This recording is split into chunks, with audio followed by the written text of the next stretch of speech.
ਬਿਸਮਿਲ੍ਲਾਹਿਰਰਹਿਮਾਨਿਰਰਹੀਮ ਤੇ अस्सलाम वालेकुम। 8 ਜੁਲਾਈ ਪੀਰ ਦੀ ਸਵੇਰ ਤੇ ਅੱਜ ਦੇ ਪੰਜਾਬੀ ਵੀਲੌਗ 'ਚ ਸੱਜਣਾ ਮਿੱਤਰਾਂ ਭੈਣਾਂ ਭਰਾਵਾਂ ਮਾਵਾਂ ਤੇ ਬਜ਼ੁਰਗਾਂ ਨੂੰ ਜੀ ਆਇਆਂ ਨੂੰ ਤੇ ਚੜ੍ਹਦੇ ਪੰਜਾਬ ਦੇ ਸੱਜਣਾ ਤੇ ਮਿੱਤਰਾਂ ਨੂੰ ਸਤਿ ਸ੍ਰੀ ਅਕਾਲ।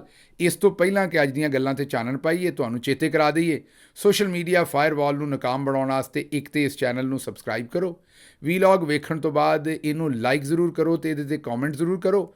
ਹੋ ਸਕੇ ਤੇ ਇਹਦੇ ਲਿੰਕ ਨੂੰ WhatsApp ਤੇ ਦੂਜੇ ਸੋਸ਼ਲ ਮੀਡੀਆ ਤੇ ਸ਼ੇਅਰ ਜ਼ਰੂਰ ਕਰੋ। ਹੁਣ ਆਉਨੇ ਅੱਜ ਦੀਆਂ ਗੱਲਾਂ ਬਾਤਾਂ ਵਾਲੇ ਪਾਸੇ। ਅੱਜ ਦੀ ਜਿਹੜੀ ਪਹਿਲੀ ਖਬਰ ਹੈ ਉਹ ਬੜੀ ਤੱਤੀ ਖਬਰ ਹੈ ਜਨਾਬ, ਉਹ ਸੋਸ਼ਲ ਮੀਡੀਆ ਤੇ ਚੱਲਣ ਰਹੀ ਹੈ। ਖਬਰ ਇਹ ਹੈ ਜੀ ਕਿ ਹੋ ਸਕਦਾ ਹੈ ਜਿਹੜਾ ਪਾਕਿਸਤਾਨ ਦਾ ਵਜ਼ੀਰ ਆਜ਼ਮ ਹੈ ਇਸ ਵੇਲੇ, ਜ਼ਾਹਿਰ ਹੈ ਝੂਠਿਆਂ ਵੋਟਾਂ ਦੇ ਉੱਤੇ ਫਾਰਮ 47 ਵਾਲਾ ਸ਼ਹਿਬਾਜ਼ ਸ਼ਰੀਫ, ਉਹਦਾ ਪਾਸਪੋਰਟ ਹਕੂਮਤ ਪਾਕਿਸਤਾਨ ਕਿਤੇ ਬਲਾਕ ਨਾ ਕਰ ਛੜੇ। ਤੁਸੀਂ ਸੋਚਦੇ ਹੋਵੋਗੇ ਵੀ ਇਹ ਕਿਹੜੀ ਗੱਲ ਚੱਲ ਪਈ ਬਈ, ਪਾਕਿਸਤਾਨ ਦਾ ਚਲੋ ਜਿਹੋ ਜਿਹਾ ਵੀ ਹੈ ਇਸ ਵੇਲੇ ਬਣਿਆ ਤਾਂ ਵਜ਼ੀਰ ਆਜ਼ਮ ਹੀ ਬੈਠਾ ਤੇ ਉਹਦਾ ਪਾਸਪੋਰਟ ਕੌਣ ਬਲੌਕ ਕਰੇਗਾ। ਉਹ ਖਬਰ ਕੁਝ ਇੰਝ ਹੈ ਜੀ ਕਿ ਸ਼ਹਿਬਾਜ਼ ਸ਼ਰੀਫ ਸਾਹਿਬ ਨੇ ਜਿਹੜੀ ਹਕੂਮਤ ਹੈ ਇਸ ਵੇਲੇ ਮੌਜੂਦਾ, ਉਹਨਾਂ ਨੇ ਸ਼ਹਿਬਾਜ਼ ਸ਼ਰੀਫ ਦੀ ਹਕੂਮਤ ਨੇ 2000 ਫਕੀਰਾਂ ਦਾ ਜਿਹੜਾ ਹੈ ਨਾ ਉਹ ਪਾਸਪੋਰਟ ਬਲੌਕ ਕਰਨ ਦੇ ਅਹਿਕਾਮਾਤ ਦਿੱਤੇ ਨੇ ਅਗਲੇ 7 ਸਾਲਾਂ ਵਾਸਤੇ। ਜੀ ਹਾਂ, ਦਰੁਸਤ ਸੁਣ ਰਹੇ ਹੋ। ਪਾਕਿਸਤਾਨ ਦੇ 2000 ਐਸੇ ਸ਼ਹਿਰੀ ਜਿਨ੍ਹਾਂ ਨੂੰ ਇੰਟਰਨੈਸ਼ਨਲ ਫਰਾਡੀਏ ਤੇ ਤੁਸੀਂ ਸੁਣਿਆ ਹੀ ਸੀ, ਉਹਨਾਂ ਨੂੰ ਇੰਟਰਨੈਸ਼ਨਲ ਫਕੀਰ ਡਿਕਲੇਅਰ ਕੀਤਾ ਗਿਆ ਅਤੇ ਉਹਨਾਂ ਦੇ ਪਾਸਪੋਰਟਾਂ ਦੇ ਉੱਤੇ ਅਗਲੇ 7 ਸਾਲਾਂ ਵਾਸਤੇ ਪਾਬੰਦੀ ਲਾ ਦਿੱਤੀ ਗਈ ਹੈ। ਹੁਣ ਇਹਦੇ ਪਿੱਛੇ ਮਾਜਰਾ ਕੀ? ਇਹਦੇ ਪਿੱਛੇ ਮਾਜਰਾ ਇਹ ਹੈ ਕਿ ਤੁਹਾਨੂੰ ਪਤਾ ਪਾਕਿਸਤਾਨੀ ਲੋਕ ਬੜੇ ਇਨੋਵੇਟਿਵ ਨੇ, ਐਂਟਰਪ੍ਰੈਨਿਓਰੀਅਲ ਵੀ ਨੇ ਅਤੇ ਇਨੋਵੇਟਿਵ ਵੀ ਨੇ। ਮਤਲਬ ਕਿ ਇਹਨਾਂ ਦੇ ਜਿੱਦਤ ਦੇ ਨਾਲ ਜਿਹੜਾ ਵੀ ਕੰਮ ਪਾਉਂਦੇ ਨੇ ਬੜੀ ਜਿੱਦਤ ਦੇ ਨਾਲ ਪਾਉਂਦੇ ਨੇ। ਹੁਣ ਪਹਿਲੇ ਤਾਂ ਤੁਹਾਨੂੰ ਇੱਕ ਖਬਰ ਅਸੀਂ ਥੋੜ੍ਹੀ ਦੇਰ ਪਹਿਲੇ ਸ਼ਾਇਦ ਦਿੱਤੀ ਸੀ ਜਾਂ ਨਹੀਂ ਦਿੱਤੀ ਸੀ, ਲੇਕਿਨ ਖਬਰ ਹੈ ਇੱਕ ਕਿ ਲਾਹੌਰ ਦੇ ਵਿੱਚ ਇੱਕ ਸਿਗਨਲ ਜਿਹੜਾ ਟ੍ਰੈਫਿਕ ਦਾ ਜਿਹੜਾ ਇਸ਼ਾਰਾ ਹੁੰਦਾ, ਉਹ ਜਿੱਥੇ ਬੱਤੀਆਂ ਬਲਦੀਆਂ ਨੇ ਲਾਲ ਅਤੇ ਪੀਲੀ ਅਤੇ ਆਪਣਾ ਜਿਹੜੀ ਸਬਜ਼, ਅਤੇ ਜਾ ਕੇ ਗੱਡੀਆਂ ਖਲੋ ਜਾਂਦੀਆਂ ਨੇ ਇਸ਼ਾਰੇ ਦੇ ਉੱਤੇ, ਉਹ ਇਸ਼ਾਰਾ ਇੱਕ ਲਾਹੌਰ ਦੇ ਚੌਕ ਦੇ ਉੱਤੇ ਖਰਾਬ ਹੋ ਗਿਆ। ਜ਼ਾਹਿਰ ਹੈ ਇਸ਼ਾਰਾ ਖਰਾਬ ਹੋ ਗਿਆ ਤਾਂ ਗੱਡੀਆਂ ਨਹੀਂ ਸੀ ਰੁਕਦੀਆਂ, ਗੱਡੀਆਂ ਤੁਰੀਆਂ ਜਾਂਦੀਆਂ ਸਨ। ਫਕੀਰਾਂ ਨੇ ਕੋਲੋਂ ਪੈਸੇ ਪਾਏ ਪਹਿਲਾਂ, ਇਹ ਸੱਚੀ ਖਬਰ ਜੇ ਲਾਹੌਰ ਦੀ। ਫਕੀਰਾਂ ਨੇ ਕੋਲੋਂ ਪੈਸੇ ਇਕੱਠੇ ਕੀਤੇ ਔਰ ਉਸ ਇਸ਼ਾਰੇ ਦੀ ਮੁਰੰਮਤ ਕਰਾਈ ਇਲੈਕਟ੍ਰੀਸ਼ੀਅਨ ਸੱਦ ਕੇ। ਉਹ ਭਲਾ ਕਾਹਦੇ ਤੋਂ? ਉਹ ਇਸ ਤੋਂ ਵੀ ਉਹਨਾਂ ਆਖਿਆ ਇੱਥੇ ਕਿਉਂਕਿ ਇਸ਼ਾਰਾ ਠੀਕ ਨਹੀਂ ਹੈਗਾ ਅਤੇ ਗੱਡੀਆਂ ਖਲੋਂਦੀਆਂ ਹੀ ਨਹੀਂ ਤਾਂ ਅਸੀਂ ਮੰਗ ਨਹੀਂ ਸਕਦੇ। ਅਤੇ ਐਂਟਰਪ੍ਰੈਨਿਓਰੀਅਲ ਤਾਂ ਅਸੀਂ ਹੈ ਹੀ, ਇਹ ਸੱਚੀ ਖਬਰ ਹੈ, ਕੋਈ ਸੁਣੀ ਸੁਣਾਈ ਗੱਲ ਨਹੀਂ, ਅਖਬਾਰ ਛਪੀ ਹੋਈ ਸੱਚੀ ਖਬਰ ਹੈ ਲਾਹੌਰ ਦੇ ਚੌਕ ਦੀ। ਹੁਣ ਇਸੇ ਤਰ੍ਹਾਂ ਦਾ ਇਨੋਵੇਟਿਵ ਤਰੀਕਾ ਇਹਨਾਂ ਨੇ ਕੱਢਿਆ ਨਾ ਕਿ ਵੀ ਇੱਥੇ ਤੋਂ ਲੋਕੀ ਭੁੱਖ ਮਰ ਗਏ ਨੇ। ਬਹੁਤੇ ਲੋਕ ਹੁਣ ਜਿਹੜੇ ਨੇ ਉਹ ਫਕੀਰਾਂ ਨੂੰ ਪੈਸੇ ਉਸ ਤਰ੍ਹਾਂ ਨਹੀਂ ਦੇ ਸਕਦੇ। ਹੁਣ ਤਾਂ ਜਿਹੜਾ ਪਹਿਲਾਂ ਵਿਚਾਰਾ ਸਫੇਦ ਪੋਸ਼ ਸੀ ਹੁਣ ਤਾਂ ਆਪ ਉਹ ਲੱਭਦਾ ਵੀ ਕਿਸੇ ਤਰ੍ਹਾਂ ਮੂੰਹ ਲਗਾ ਕੇ ਮੈਂ ਹੀ ਕਿਤੇ ਮੰਗ ਲਾਂ। ਅਤੇ ਫਕੀਰ ਵੀ ਭੁੱਖੇ ਮਰਨਾ ਜਿਸ ਵੇਲੇ ਸ਼ੁਰੂ ਹੋਏ ਅਤੇ ਉਹਨਾਂ ਨੇ ਜਨਾਬ ਨਈ ਇਨੋਵੇਸ਼ਨ ਇਹ ਕੀਤੀ ਕਿ ਉਹਨਾਂ ਵੀਜ਼ੇ ਲਵਾਉਣੇ ਸ਼ੁਰੂ ਕੀਤੇ ਵਿਜ਼ਿਟ ਦੇ ਜਾਂ ਉਮਰੇ ਦੇ, ਅਤੇ ਜਾਂ ਆਪਣੇ ਸਾਊਦੀ ਅਰਬ ਅਤੇ ਉੱਥੇ ਜਨਾਬ ਗਾਰੇ ਹਿਰਾ ਦੇ ਸਾਹਮਣੇ ਅਤੇ ਗਾਰੇ ਹਿਰਾ ਤੱਕ ਦਾ ਜਿਹੜਾ ਪੂਰਾ ਸਫ਼ਰ ਹੈ ਅਤੇ ਜਨਾਬ ਹਰ ਜਗ੍ਹਾ ਜਿਹੜਾ ਵੀ ਉੱਥੇ ਮੁਕੱਦਸ ਮਕਾਮਾਤ ਨੇ ਉੱਥੇ ਜਨਾਬ ਉਹਨਾਂ ਜਾ ਢੇਰੀ ਲਾਈ ਅਤੇ ਉੱਥੇ ਬਹਿ ਕੇ ਉਹਨਾਂ ਮੰਗਣਾ ਸ਼ੁਰੂ ਕਰ ਦਿੱਤਾ। ਉਹ ਮੰਗਣ ਵਾਲਿਆਂ ਦੇ ਵਿੱਚੋਂ 90-95% ਪਾਕਿਸਤਾਨੀ ਸਨ। ਤੁਹਾਨੂੰ ਪਤਾ ਅਸੀਂ ਨਾਂ ਤਾਂ ਰੌਸ਼ਨ ਕਰਦੇ ਹਾਂ ਹਰ ਥਾਂ 'ਤੇ ਪਾਕਿਸਤਾਨ ਦਾ। ਉਹ ਹੁਣ ਸਾਊਦੀ ਅਰਬ ਬਾਰ-ਬਾਰ ਫੜ ਕੇ ਤੇ ਉਹਨਾਂ ਨੂੰ ਵਾਪਸ ਘੱਲਦਾ ਸੀ। ਹੁਣ ਵੀ ਕੋਈ 900 ਬੰਦੇ ਨੂੰ ਉੱਥੇ ਸਾਊਦੀ ਅਰਬ ਨੇ ਹਾਲ ਹੀ ਦੇ ਵਿੱਚ ਫੜ ਕੇ ਤੇ ਵਾਪਸ ਘੱਲਿਆ ਸ਼ਾਇਦ, ਜਾਂ ਉਹਨਾਂ ਦੇ ਉੱਤੇ ਕੋਈ ਕਾਰਵਾਈ ਕੀਤੀ। ਹੁਣ ਆਖਿਰਕਾਰ ਹਕੂਮਤ ਪਾਕਿਸਤਾਨ ਨੇ ਤੰਗ ਆ ਕੇ 2000 ਐਸੇ ਇੰਟਰਨੈਸ਼ਨਲ ਫਰਾਡੀਏ ਨਹੀਂ ਬਲਕਿ ਫਕੀਰ, ਉਹਨਾਂ ਦੇ ਪਾਸਪੋਰਟ ਜਿਹੜੇ ਨੇ ਉਹ ਅਗਲੇ 7 ਸਾਲਾਂ ਤੱਕ ਬਲੌਕ ਕਰਨ ਦਾ ਫੈਸਲਾ ਕੀਤਾ ਹੈ। ਹੁਣ ਫਿਰ ਤੁਸੀਂ ਸੋਚਦੇ ਹੋਗੇ ਵੀ ਇੱਥੋਂ ਸ਼ਹਿਬਾਜ਼ ਸ਼ਰੀਫ ਸਾਹਿਬ ਕਿੱਥੇ ਆ ਗਏ ਅੰਦਰ? ਇਹ ਜ਼ਰਾ ਸੁਣੋ ਕਿਉਂ ਆ गए। मैं सऊदी अरब से होके आया हूं, मैं यूएई के होके, अभी मैं तुर्की होके आया हूं, और मैंने उन भाइयों को कहा कि आप हमारे बड़े अजीम भाई हैं, हमेशा आपने हमारी मदद की। और मैंने यही कहा जब मैं आया हूं तो आप समझेंगे शायद ये मांगने आया है। मैं मांगने नहीं आया, लेकिन मजबूरी है हमारा। जिस तरह माजी में 75 साल में आपने हमारा हाथ बटाया है, कुछ अर्सा आप हाथ बटा दें। तो मैंने कहा मैं वादा करता हूं कि इंशाअल्लाह हम पूरी कौम हम मिलकर दिन रात मेहनत करेंगे, पसीना गलाएंगे, अपने पांव पे खड़े होंगे इंशाअल्लाह, जरूर खड़े होंगे इंशाअल्लाह ताला। ਸੁਣ ਲਿਆ ਜੀ, ਉਹ ਆਉਂਦੇ ਨੇ ਵੀ ਮੈਂ ਫਕੀਰ ਨਹੀਂ ਮੰਗਣ ਨਹੀਂ ਆਇਆ, ਲੇਕਿਨ ਮਜਬੂਰੀ ਹੈ। ਬਿਲਕੁਲ ਇਹੋ ਜਿਹੀ ਗੱਲ ਸੁਣਾ ਕੇ ਹੀ ਸਾਡੇ ਫਕੀਰ ਵੀ ਉੱਥੇ ਮੰਗਦੇ ਨੇ। ਅਤੇ ਉਹ ਇਸ ਵਜ੍ਹਾ ਤੋਂ ਹੁਣ ਕਿਤੇ ਇਹ ਨਾ ਹੋਵੇ, ਕਿਉਂਕਿ ਫਕੀਰ ਤੇ ਜਨਾਬ ਵੀ ਆਏ ਨੇ ਬਲਕਿ ਵੱਡੇ ਲੈਵਲ ਦੇ ਨੇ ਉਹ ਫਕੀਰ, ਅਤੇ ਕੋਈ 5, 10, 100, 50 ਰਿਆਲ ਮੰਗਦੇ ਹੋਣਗੇ। ਇਹ ਤਾਂ ਤੁਹਾਨੂੰ ਪਤਾ ਹੀ ਹੈ ਜੋ ਕੁਝ ਮੰਗਦੇ ਨੇ ਜਾ ਕੇ, ਅਤੇ ਉਹ ਤਾਂ ਮੰਗ ਕੇ ਇੱਧਰ ਹੀ ਲਿਆਉਂਦੇ ਹੋਣੇ ਨੇ ਪਾਕਿਸਤਾਨੀ ਉਹ ਜਿਹੜੇ ਫਕੀਰ ਨੇ। ਇਹ ਤਾਂ ਮੰਗ ਕੇ ਫਿਰ ਕੁਝ ਪੈਸੇ ਉੱਥੋਂ ਬਾਹਰੋਂ ਬਾਹਰ ਹੀ ਤੁਹਾਨੂੰ ਪਤਾ ਮੇਫੇਅਰ ਔਰ ਪਤਾ ਨਹੀਂ ਕਿੱਥੇ ਕਿੱਥੇ। ਕਹਿਣ ਦਾ ਮਤਲਬ ਇਹ ਹੈ ਕਿ ਇੰਟਰਨੈਸ਼ਨਲ ਫਰਾਡੀਏ ਅਤੇ ਟੱਬਰ ਹੈ ਹੀ ਸੀ, ਇੰਟਰਨੈਸ਼ਨਲ ਫਕੀਰ ਵੀ ਹੈਗਾ, ਅਤੇ ਕਿਤੇ ਹੁਣ ਜਿਹੜਾ ਦੂਜੇ ਫਕੀਰਾਂ ਦੇ ਪਾਸਪੋਰਟਾਂ 'ਤੇ ਬਲਾਕ ਕਰ ਰਹੇ ਨੇ, ਕਿਤੇ ਆਪਣਾ ਵੀ ਇਸ ਜ਼ਦ 'ਚ ਨਾ ਆ ਜਾਏ। ਅੱਛਾ ਜੀ, ਅੱਗੇ 2-3 ਖਬਰਾਂ ਨੇ ਐਸੀਆਂ ਜਿਹੜੀਆਂ ਤੁਹਾਡੇ ਸਾਹਮਣੇ ਰੱਖਣੀਆਂ ਨੇ। ਪਹਿਲੀ ਖਬਰ ਤੇ ਚਨਿਓਟ ਤੋਂ। ਚਨਿਓਟ ਫੈਸਲਾਬਾਦ ਦੇ ਨਾਲ ਹੀ ਹੈ। ਪਹਿਲਾਂ ਇਹ ਜ਼ਾਹਿਰ ਹੈ ਸਰਗੋਧੇ ਔਰ ਫੈਸਲਾਬਾਦ ਦੇ ਦਰਮਿਆਨ 'ਚ, ਇਹਨੂੰ ਤੁਸੀਂ ਸਮਝੋ, ਔਰ ਝੰਗ ਦੇ ਇਹ ਟਰਾਇੰਗਲ ਦੇ ਵਿੱਚ ਆਉਂਦਾ ਹੈ। ਇਹ ਹੁਣ ਖੁਦ ਇੱਕ ਜ਼ਿਲ੍ਹਾ ਹੈ ਛੋਟਾ ਜਿਹਾ ਜ਼ਿਲ੍ਹਾ ਹੈ ਲੇਕਿਨ ਖੁਦ ਇੱਕ ਜ਼ਿਲ੍ਹਾ ਹੈ। ਚਨਿਓਟ ਦੇ ਵਿੱਚ ਇੱਕ ਸ਼ਖਸ ਜਿਹੜਾ, ਹੁਣ ਤੁਸੀਂ ਥੋੜ੍ਹੇ ਦਿਨਾਂ 'ਚ ਪਹਿਲੇ ਸਭਾ ਫੈਸਲ ਸਾਹਿਬਾ ਅਤੇ ਪਤਾ ਨਹੀਂ ਕਿਹਨੂੰ ਸੁਣ ਰਹੇ ਸੋ ਕਿ ਜਨਾਬ ਪੰਜਾਬ ਦੇ ਵਿੱਚ ਜਿਹੜੀ ਚੀਫ ਮਿਨਿਸਟਰ ਹੈ ਉਹਨੇ ਤੇ ਜਨਾਬ ਤਬਾਹੀ ਮਚਾ ਦਿੱਤੀ ਹੈਲਥ ਦੇ ਮੈਦਾਨ ਦੇ ਵਿੱਚ, ਹਸਪਤਾਲਾਂ ਦੇ ਵਿੱਚ। ਅਤੇ ਹਸਪਤਾਲ ਜਿਹੜੇ ਨਾ ਪਾਕਿਸਤਾਨ ਦੇ, ਉਹ ਅਮਰੀਕਾ ਤੋਂ ਵੀ, ਕਲੀਵਲੈਂਡ ਕਲੀਨਿਕ ਤੋਂ ਵੀ ਅੱਗੇ ਨਿਕਲ ਗਏ ਨੇ। ਉਹ ਤਾਂ ਸੁਣੀਆਂ ਸਨ ਤੁਸੀਂ ਝੂਠੀਆਂ ਸਾਰੀਆਂ ਪੇਡ ਕੈਂਪੇਨ। ਇਹ ਹੁਣ ਚਨਿਓਟ ਤੋਂ ਖਬਰ ਇਹ ਹੈ ਕਿ ਇੱਕ ਸ਼ਖਸ ਆਪਣੇ ਨੌਮੌਲੂਦ ਬੱਚੇ ਔਰ ਆਪਣੀ ਬੀਵੀ ਨੂੰ ਲੈ ਕੇ ਹਸਪਤਾਲ ਗਿਆ ਔਰ ਉਹਨੂੰ ਬਚਾਉਣ ਵਾਸਤੇ ਜ਼ਾਹਿਰ ਹੈ ਉਹਨੇ ਉੱਥੇ ਹਸਪਤਾਲ ਦੇ ਵਿੱਚ ਡਾਕਟਰ ਨੂੰ ਆਖਿਆ ਕਿ ਜੀ ਮੇਰੀ ਬੀਵੀ ਦਾ ਟ੍ਰੀਟਮੈਂਟ ਕਰੋ। ਔਰ ਡਾਕਟਰ ਨੇ ਕਿਹਾ ਕਿ ਮੇਰਾ ਤਾਂ ਛੁੱਟੀ ਦਾ ਟਾਈਮ ਹੋ ਗਿਆ, ਮੈਂ ਨਹੀਂ ਵੇਖ ਸਕਦਾ, ਅਤੇ ਤੂੰ ਇਹਨੂੰ ਫੈਸਲਾਬਾਦ ਲੈ ਜਾ। ਫੈਸਲਾਬਾਦ ਚਨਿਓਟੋਂ ਕੋਈ ਲੱਗ ਜਾਂਦਾ ਹੈ, ਗੱਡੀ 'ਤੇ ਵੀ ਜਾਓ ਤਾਂ ਘੰਟਾ ਲੱਗ ਜਾਂਦਾ ਜਾਂ ਚਲੋ 40-45 ਮਿੰਟ ਲੱਗ ਜਾਂਦੇ ਨੇ। ਉਹ ਜਿਸ ਵੇਲੇ ਫੈਸਲਾਬਾਦ ਅੱਪੜਿਆ ਅਤੇ ਉਹਦੀ ਜਿਹੜੀ ਘਰ ਵਾਲੀ ਸੀ ਉਹ ਰਸਤੇ 'ਚ ਫੌਤ ਹੋ ਗਈ। ਜ਼ਾਹਿਰ ਹੈ ਉਹਨੂੰ ਤਿੱਬੀ ਇਮਦਾਦ ਨਾ ਮਿਲ ਸਕੀ। ਅਤੇ ਇੱਕ ਪਾਸੇ ਇਹ ਹਾਲਾਤ, ਇਹ ਖਬਰ ਹੈ ਮੇਰੇ ਕੋਲ। ਦੂਜੀ ਖਬਰ ਮੇਰੇ ਕੋਲ ਜੇਹਲਮ ਤੋਂ ਹੈ, ਜਿੱਥੇ ਇੱਕ ਵਾਲਦ ਜਿਹੜਾ ਹੈ ਉਹ ਤੰਗ ਆ ਕੇ, ਕਿਉਂਕਿ ਉਹਦਾ 65,000 ਰੁਪਈਆ ਬਿਜਲੀ ਦਾ ਬਿੱਲ ਆ ਗਿਆ ਅਤੇ ਉਹ ਬਾਜ਼ਾਰ 'ਚ ਆ ਗਿਆ ਆਪਣੇ ਬੱਚੇ ਵੇਚਣ ਵਾਸਤੇ। ਇਹ ਖਬਰ ਜੇ ਤੀਸਰੀ ਖਬਰ ਮੇਰੇ ਕੋਲ ਕੱਲ੍ਹ ਅਸੀਂ ਮਿਸ ਕਰ ਗਏ ਸੋ, ਵੀਡੀਓ ਤੁਹਾਨੂੰ ਨਹੀਂ ਸੀ ਵਿਖਾ ਸਕੇ। ਇੱਕ ਮਾਂ ਦੀ ਫਰਿਆਦ ਹੈ ਜਿਹੜੀ ਆਂਦੀ ਹੈ ਕਿ ਹੁਣ ਜੀਣਾ ਦੋਬਰ ਹੋ ਗਿਆ, ਅਸੀਂ ਜੀ ਨਹੀਂ ਸਕ ਰਹੇ ਹੁਣ, ਅਤੇ ਪਹਿਲੇ ਤਾਂ ਕੋਈ ਸਾਹ ਨਿਕਲਦਾ ਸੀ, ਇਹਨਾਂ ਸਾਹ ਵੀ ਬੰਦ ਕਰ ਦਿੱਤਾ ਹੈ। ਅਤੇ ਉਹਦੀ ਜ਼ਰਾ ਦਾਸਤਾਨ ਹੈ, ਸੁਣੋ ਜ਼ਰਾ। इतना ज्यादा बिल भेज देते हैं, मैं इस बिल का इतना ज्यादा क्या करूं? मेरे छोटे छोटे बच्चे हैं, मैं क्या करूं? मैं बेवा हूं, मेरा बंदा नहीं है सर पे। मैं रोज उठती हूँ, मेरे पास रोटी नहीं होती खाने के लिए, मुझे पूछने वाला कोई नहीं है, मेरा कोई नहीं है।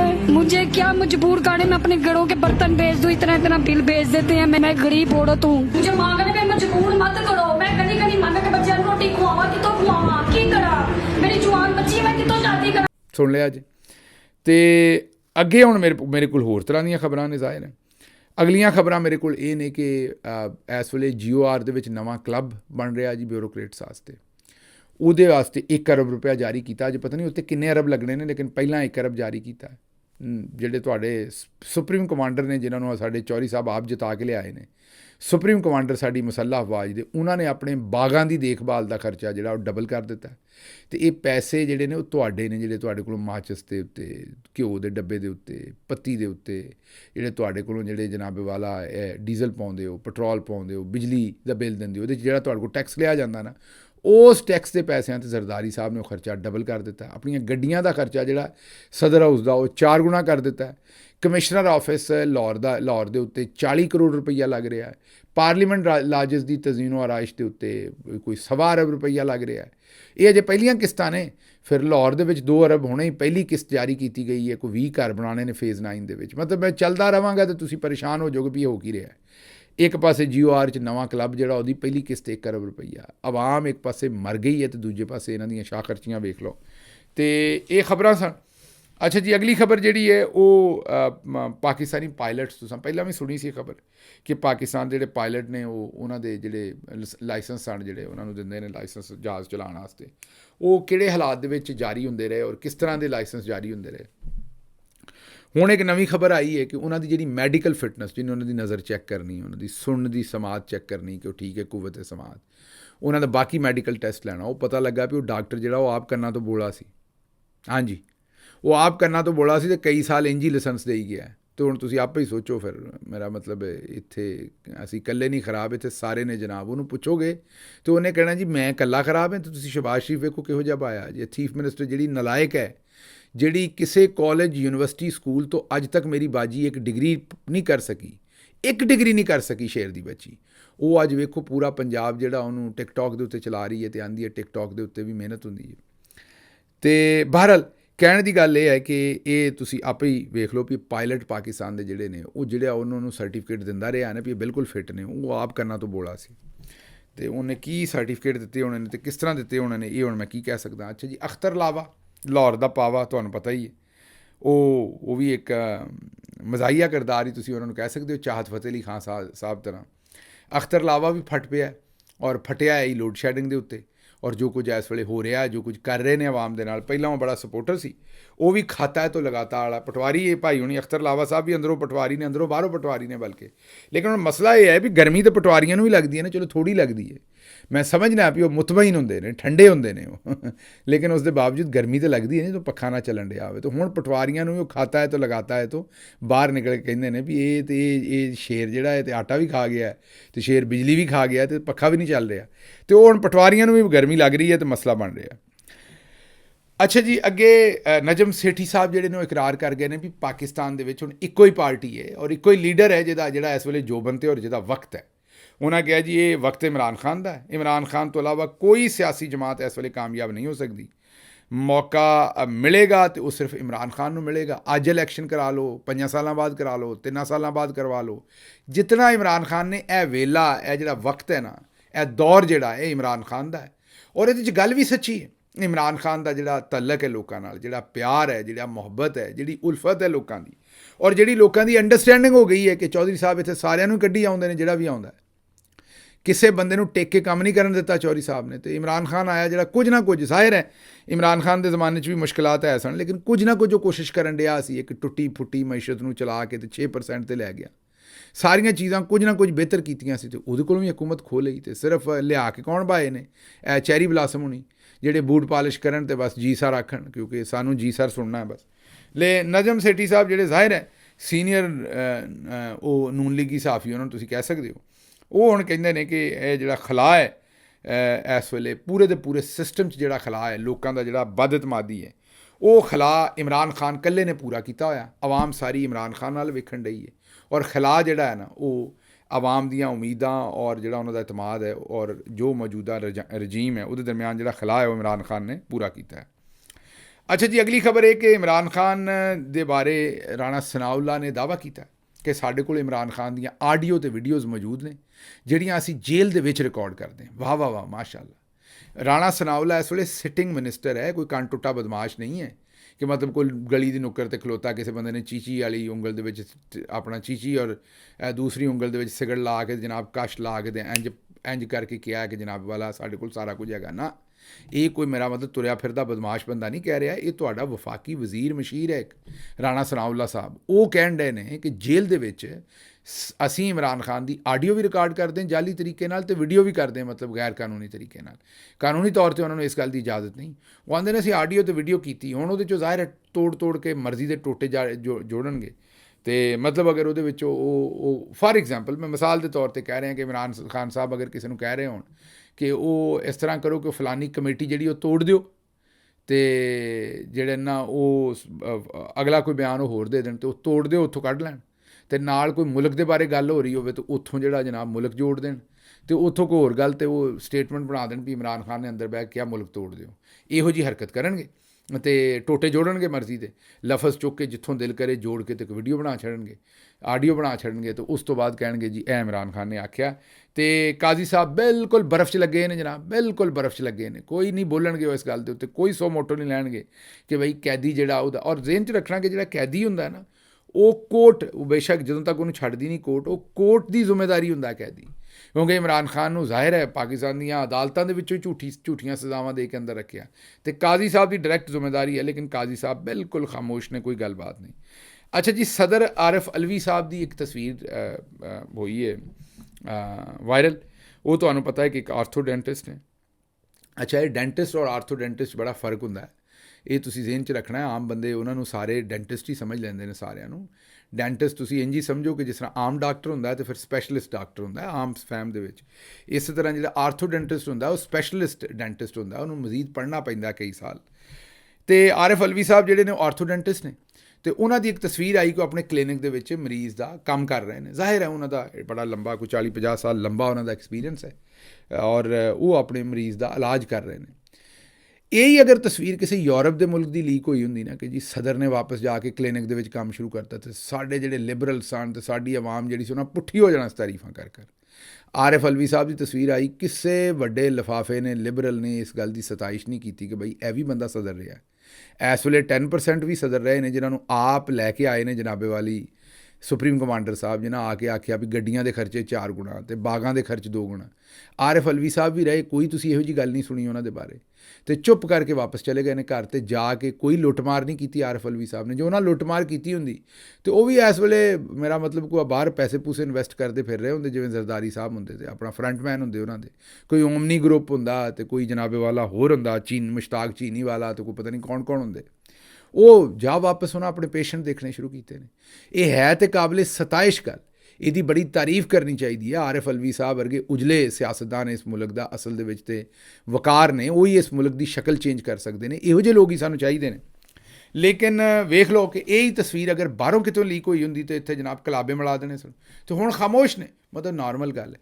ਇਸੇ ਤਰੀਕੇ ਨਾਲ ਜਿਸ ਵੇਲੇ ਫਾਰੂਕ ਲਗਾਰੀ ਸਾਹਿਬ ਗਏ ਸਨ ਤੇ ਨਜ਼ੀਰ ਨਾਜੀ ਸਾਹਿਬ ਨੇ ਉਹਨਾਂ ਨੂੰ ਮਜ਼ਾਕ ਕੀਤਾ ਸੀ, ਹੁਜਤ ਕੀਤੀ ਸੀ ਉਹਨਾਂ ਨੂੰ, ਤੇ ਕਿਹਾ ਸੀ ਵੀ ਜਾਓ ਹੁਣ ਵਾਪਸ ਜਾ ਕੇ ਚੋਟੀ ਜ਼ੇਰੀ ਦੇ ਵਿੱਚ ਨਾ ਉੱਥੇ ਜਾ ਕੇ ਹਲ ਵਾਓ। ਤੇ ਚੰਗੀ ਗੱਲ ਹੀ ਸੀ ਅਗਰ ਉਹ ਹਲ ਵਾਉਂਦੇ, ਇਹਦੇ 'ਚ ਕਿਹੜੀ ਕੋਈ ਬਿਸਤੀ ਵਾਲੀ ਗੱਲ ਹੈ। ਅਗਰ ਤੁਸੀਂ ਪਹਿਲਾਂ ਕੋਈ ਕੰਮ ਕਰ ਰਹੇ ਹੋ, ਕਿਸੇ ਤੁਸੀਂ ਆ ਗਏ ਹੋ ਕਿਸੇ ਅਹੁਦੇ 'ਤੇ ਵਾਪਸ ਜਾ ਕੇ ਆਪਣੇ ਪ੍ਰੋਫੈਸ਼ਨ ਜਾਓ। ਉਹ ਤੁਸੀਂ ਉਦੋਂ ਨਹੀਂ ਜਾਣਾ ਜਦੋਂ ਤੁਸੀਂ ਲੁੱਟਮਾਰ ਕਰਨੀ। ਤੇ ਸਾਡੇ ਤੁਸੀਂ ਆਪ ਹਿਸਾਬ ਲਾਓ ਕਿ ਮਾਹੌਲ ਹੀ ਐਸਾ ਬਣਾਇਆ ਕਿ ਇਮਾਨਦਾਰ ਬੰਦੇ ਦੀ ਕੋਈ ਸਤਾਇਸ਼ ਕਰਕੇ ਅਸੀਂ ਰਾਜ਼ੀ ਨਹੀਂ। ਅੱਛਾ ਜੀ, ਰਊਫ ਕਲਾਸਰਾ ਸਾਹਿਬ ਨੇ ਅਗਲਾ ਟਵੀਟ ਕੀਤਾ, ਉਹਨਾਂ ਕਿਹਾ ਜੀ ਹਕੂਮਤ ਜਿਹੜੀ ਹੈ ਨਾ ਖੁਦ ਵਾਪਡਾ ਮੁਲਾਜ਼ਮੀਨ ਨੂੰ ਓਵਰ ਬਿਲਿੰਗ ਦਾ ਟਾਰਗੇਟ ਦਿੰਦੀ ਹੈ ਤਾਂ ਕਿ IPPs ਨੂੰ ਕੈਪੈਸਿਟੀ ਚਾਰਜਸ ਅਦਾ ਕੀਤੇ ਜਾ ਸਕਣ। ਉਹੀ ਜਿਹੜੇ ਮਹਿੰਗੇ ਬਿਜਲੀ ਘਰ ਹੋਏ ਨੇ, IPPs ਦੇ ਨਾਲ ਮੁਆਹਦਾ ਖਤਮ ਕਰਨ ਦੀ ਬਜਾਏ 10 ਸਾਲ ਕੇ ਲਈ ਨਏ ਮੁਆਹਦੇ ਜਿਹੜੇ ਉਹ ਕਰਨ ਦੀ ਕੋਸ਼ਿਸ਼ ਕੀਤੀ ਜਾ ਰਹੀ ਹੈ। ਕਰਾਚੀ ਕੋਲ ਪਲਾਂਟ ਕਤਰ ਦੇ ਵਿੱਚ ਬੈਠੀ ਇੱਕ ਸ਼ਖਸੀਅਤ ਹੈ, ਸਾਈਵਾਲ ਕੋਲ ਪਲਾਂਟ ਵੀ ਹਕੂਮਤ ਦੇ ਵਿੱਚ ਬੈਠੇ ਲੋਕਾਂ ਦਾ ਹੈ। ਕਲਾਸਰਾ ਸਾਹਿਬ ਹੌਲੀ ਹੌਲੀ ਮੋਮਨ ਹੋ ਰਹੇ ਨੇ, ਮਤਲਬ ਬਚ ਬਚਾ ਕੇ ਵਿਚਲਾ ਜਾਂ ਬਚ ਬਚਾ ਕੇ ਤਜਜ਼ੀਆ ਕਰ ਰਹੇ ਨੇ, ਲੇਕਿਨ ਅਜੇ ਖੁੱਲ੍ਹ ਡੁੱਲ ਕੇ ਕਲਾਸਰਾ ਸਾਹਿਬ ਗੱਲ ਨਹੀਂ ਕਰਨ ਡਏ। ਉਮੀਦ ਹੈ ਮੈਨੂੰ ਕਿ ਆਉਣ ਵਾਲੇ ਦਿਨਾਂ ਦੇ ਵਿੱਚ ਨਾਂ ਲਿਖ ਕੇ ਜ਼ਰਾ ਖੁੱਲ੍ਹ ਡੁੱਲ ਕੇ ਗੱਲ ਕਰਨਗੇ ਵੀ ਇਹ ਕੀ ਸੈਫੁਰ ਰਹਿਮਾਨ ਸਾਹਿਬ ਦੀ ਗੱਲ ਕਰਦੇ ਨੇ, ਕਿਹਦੀ ਗੱਲ ਕਰਦੇ ਨੇ, ਕੀ ਮਾਮਲਾ, ਕੌਣ ਹੈ ਬੰਦਾ। ਸਾਨੂੰ ਤੇ ਜ਼ਾਹਿਰ ਹੈ ਉਹ ਖਬਰ ਆਪਣੀ ਪੂਰੀ ਦੇਣ ਵੀ ਕਿਹਦੀ ਉਹ ਗੱਲ ਕਰਨ ਡਏ ਨੇ, ਕਤਰ 'ਚ ਕੌਣ ਬੈਠਾ ਤੇ ਕਿੱਥੇ ਕੌਣ ਬੈਠਾ ਤੇ ਕੌਣ ਪੈਸੇ ਖਾਣ ਡਿਆ। ਉਮੀਦ ਕਰਦੇ ਹਾਂ ਕਿ ਰਊਫ ਕਲਾਸਰਾ ਸਾਹਿਬ ਜ਼ਰਾ ਥੋੜ੍ਹੀ ਜਿਹੀ ਖੁੱਲ੍ਹੀ ਗੱਲ ਕਰਨਗੇ। ਅੱਛਾ ਜੀ, ਅੱਗੇ ਤੁਹਾਡੇ ਚਿੱਠੀ ਪੱਤਰ ਜਿਹੜੇ ਉਹ ਕੁਝ ਤੁਹਾਡੇ ਸਾਹਮਣੇ ਰੱਖ ਦਈਏ। ਚਿੱਠੀ ਪੱਤਰ ਜਿਹੜੇ ਨੇ ਜੀ ਉਹ ਪਹਿਲਾ ਫਾਤਮਾ ਅਜ਼ਹਰ ਸਾਡੀ ਭੈਣ ਹੈ ਕੋਈ, ਉਹ ਕਹਿੰਦੇ ਨੇ ਕਿ ਯਾ ਅੱਲਾ ਬੰਦਿਆਂ ਨੂੰ ਜਿਹੜੀ ਹੈ ਉਹ ਤੇ ਤੁਸੀਂ 2 ਉਂਗਲੀਆਂ ਦੇ ਦਰਮਿਆਨ ਦਿਲ ਹੁੰਦਾ ਬੰਦਿਆਂ ਦਾ, ਉਹ ਤੁਸੀਂ ਫੇਰ ਸਕਦੇ ਹੋ, ਕਾਜ਼ੀ ਦਾ ਦਿਲ ਵੀ ਫੇਰ ਸਕਦੇ ਹੋ। ਤੇ ਲੇਕਿਨ ਮੈਨੂੰ ਲੱਗਦਾ ਔਖਾ ਹੈ, ਕਈਆਂ ਦੇ ਦਿਲਾਂ ਦੇ ਉੱਤੇ ਮੋਹਰ ਲਾ ਦਿੰਦਾ ਰੱਬ, ਫਿਰ ਚਾਹੁੰਦਾ ਹੀ ਨਹੀਂ ਕਿ ਉਹਨਾਂ ਦੀ ਕੋਈ ਬਖਸ਼ਿਸ਼ ਹੋਵੇ ਸ਼ਾਇਦ, ਜਾਂ ਉਹਨਾਂ ਦੀ ਕੋਈ ਬਿਹਤਰੀ ਹੋਵੇ। ਮੈਨੂੰ ਲੱਗਦਾ ਕਾਜ਼ੀ ਸਾਹਿਬ ਦੇ ਦਿਲ ਦੇ ਉੱਤੇ ਵੀ ਰੱਬ ਨੇ ਮੋਹਰ ਲਾ ਦਿੱਤੀ, ਵਰਨਾ ਐਡਾ ਭੈੜਾ ਬੰਦਾ ਨਹੀਂ ਹੋ ਸਕਦਾ। ਭੈੜੇ ਤੋਂ ਭੈੜਾ ਬੰਦਾ ਵੀ, ਮਤਲਬ ਕਿੱਡਾ ਵੀ ਬੜਾ ਭੈੜਾ ਹੋਵੇ ਬੰਦਾ, ਉਹ ਐਡਾ ਭੈੜਾ ਨਹੀਂ ਹੋ ਸਕਦਾ। ਅੱਲਾਹ ਤਾਲਾ ਨੇ ਇਹਨਾਂ ਲੋਕਾਂ ਦੀ ਰੱਸੀ ਦਰਾਜ਼ ਕਰ ਦਿੱਤੀ। ਅੱਲਾਹ ਬਿਹਤਰ ਜਾਣਦਾ ਕਿ ਉਹਨੇ ਕਦੋਂ ਤੱਕ ਢਿੱਲ ਦੇਣੀ ਇਹਨਾਂ ਨੂੰ। ਇਹ ਮਕਾਮ ਰੱਬ ਦੇ ਨੇ। ਇਨਸ਼ਾਅੱਲਾ ਇਮਰਾਨ ਖਾਨ ਜਲਦ ਵਾਪਸ ਆਉਣਗੇ ਔਰ ਮੁਲਕ ਤਰੱਕੀ ਦੀ ਤਰਫ ਜਾਏਗਾ। ਢਿੱਲ ਦਿੱਤੀ ਹੋਈ ਹੈ, ਲੇਕਿਨ ਜ਼ਾਹਿਰ ਹੈ ਹੁਣ ਆਵਾਮ ਦੀ ਜ਼ਿੰਦਗੀ ਮੁਸ਼ਕਿਲ ਹੋ ਰਹੀ ਹੈ, ਅਤੇ ਮੇਰਾ ਖਿਆਲ ਹੁਣ ਅੱਲਾ ਦੀ ਜ਼ਾਤ ਵੀ ਇਹਨਾਂ ਨੂੰ ਕਿਸੇ ਨਾ ਕਿਸੇ ਪਾਸੇ ਜਿਹੜੀ ਹੈ ਨਾ ਹੁਣ ਗੱਲ ਲਾਏਗੀ। ਮੈਨੂੰ ਬਹੁਤ ਜ਼ਿਆਦਾ ਟਾਈਮ ਲੱਗਦਾ ਨਹੀਂ। ਅੱਛਾ ਜੀ, ਸ਼ਾਹਿਦ ਹਨੀਫ ਸਾਹਿਬ ਕਹਿੰਦੇ ਨੇ ਕਿ ਗਿੱਲ ਸਾਹਿਬ, ਮੈਂ ਆਪਣੀ ਜ਼ਿੰਦਗੀ 'ਚ ਇਹੋ ਜਿਹੀ ਘੁੱਟਣ ਪਹਿਲੇ ਨਹੀਂ ਦੇਖੀ। ਪਾਕਿਸਤਾਨ ਦੇ ਵਿੱਚ ਇੰਨੀ ਮਾਯੂਸੀ ਔਰ ਘੁੱਟਣ ਦਾ ਮਾਹੌਲ ਹੈ। ਖਾਨ ਸਾਹਿਬ, ਭੁੱਖ ਹੜਤਾਲ ਦੀ ਜਿਹੜੀ ਤੁਸੀਂ ਗੱਲ ਕੀਤੀ, ਮਿਡਲ ਕਲਾਸ ਦੇ ਜਿਹੜੇ ਲੋਕ ਨੇ ਔਰ ਉਸ ਤੋਂ ਨੀਚੇ ਵਾਲੇ, ਉਹ ਪਹਿਲਾਂ ਹੀ 1 ਟਾਈਮ ਜਾਂ 2 ਟਾਈਮ ਭੁੱਖ ਹੜਤਾਲ 'ਤੇ ਹੀ ਨੇ, ਮਤਲਬ ਉਹਨਾਂ ਕੋਲ ਪਹਿਲਾਂ ਹੀ ਰੋਟੀ ਪੂਰੀ ਨਹੀਂ ਹੈ। ਅਤੇ ਬਾਕੀ ਕਸਰ ਵੀ ਹੈ, ਜੁਲਾਈ ਦੇ ਜਿਹੜੇ ਗੈਸ ਦੇ ਬਿੱਲ ਉਹਨਾਂ ਨੇ ਬਾਕੀ ਕਸਰ ਵੀ ਪੂਰੀ ਕਰ ਦੇਣੀ ਹੈ। ਅਸੀਂ ਹਰ ਲਮਾ ਖਾਨ ਸਾਹਿਬ ਵਾਸਤੇ ਦੁਆ ਕਰਦੇ ਹਾਂ, ਅੱਲਾ ਉਹਨਾਂ ਨੂੰ ਲੰਬੀ ਉਮਰ ਦੇਵੇ ਔਰ ਜ਼ਾਲਮਾਂ ਦੇ ਸ਼ਰ ਤੋਂ ਬਚਾਏ। ਇਸ ਲਈ ਜਿਹੜੀ ਉਹ ਮਸ਼ਵਰਾ ਜਨਾਬ ਉਹ ਤਾਂ ਬੜਾ ਜ਼ਬਰਦਸਤ ਹੈ ਕਿ ਫਿਰ ਭੁੱਖ ਹੜਤਾਲ ਅਗਰ ਖਾਨ ਸਾਹਿਬ ਕਰਨ ਤਾਂ ਫਿਰ ਅਸੀਂ ਸਾਰੇ ਨਾਲ ਰਲ ਕੇ ਕਰੀਏ, ਬੜਾ ਜ਼ਬਰਦਸਤ ਉਹ ਮਸ਼ਵਰਾ ਹੈ। ਅੱਛਾ ਜੀ, ਅਗਲੀ ਖਬਰ ਅਕਸਾ ਮੁਨੱਵਰ ਇਹ ਬੱਚੀ ਹੈ ਸਾਡੀ, ਉਹਨੇ ਕਿਹਾ ਜੀ ਮੇਰਾ ਭਾਈ ਜਿਹੜਾ ਉਹ 8 ਮਾਰਚ 2023 ਤੋਂ ਚੀਨ ਦੇ ਵਿੱਚ, 8 ਮਾਰਚ 2023 ਹੈ, ਜ਼ਰਾ ਬੜੀ ਇੰਟਰਸਟਿੰਗ ਗੱਲ ਹੈ। ਔਰ ਉਹਨਾਂ ਕਿਹਾ ਜੀ 9 ਮਈ 2023 ਦੇ ਵਾਕਿਏ 'ਚ ਉਹਦਾ ਨਾਮ ਹੀ ਪਾ ਦਿੱਤਾ ਗਿਆ। ਬਸ ਇੰਨਾ ਦੱਸ ਦਿਓ ਸਾਨੂੰ ਕਿ ਕਿਸ ਬੁਨਿਆਦ 'ਤੇ ਨਾਮ ਪਾਏ ਗਏ ਨੇ। ਬੇਟਾ ਇਹ ਇਸੇ ਬੁਨਿਆਦ 'ਤੇ ਪਾਏ ਗਏ ਨੇ ਵੀ ਜਿਹੜਾ ਲੱਭਾ ਉਹਨੂੰ ਪਾ ਦਿਓ। ਇਹ ਝੂਠੋ ਝੂਠ ਸਾਰਾ ਕੰਮ ਸੀ, ਸਾਰਾ ਡਰਾਮਾ ਸੀ, ਅਤੇ ਉਹਦੇ 'ਚ ਤੁਹਾਡੇ ਭਾਈ ਨੂੰ ਵੀ ਵਿਚਾਰੇ ਨੂੰ ਪਾ ਦਿੱਤਾ ਗਿਆ। ਅਤੇ ਇਹ ਤੁਸੀਂ ਹਿਸਾਬ ਲਾ ਲਓ ਕਿ ਜਿਹੜਾ ਬੰਦਾ ਮੈਂ ਅਪ੍ਰੈਲ ਦੇ ਵਿੱਚ ਖੁਦ ਮੁਲਕ ਤੋਂ ਬਾਹਰ ਆ ਗਿਆ ਸਾਂ ਅਤੇ ਮਈ ਦੇ ਵਿੱਚ ਮੇਰੇ ਨਾਮ ਹੀ ਪਾਏ ਹੋਏ ਨੇ। ਅਤੇ ਇਹ ਇਸੇ ਤਰ੍ਹਾਂ ਦੇ ਮਾਮਲਾਤ ਨੇ, ਇਹਦੇ 'ਤੇ ਕੀ ਤੁਹਾਨੂੰ ਇਹਦਾ ਜਵਾਬ ਦਈਏ। ਲਓ ਜੀ, ਮੈਨੂੰ ਦਿਓ ਹੁਣ ਇਜਾਜ਼ਤ, ਅਤੇ ਰੱਬ ਰੱਖ।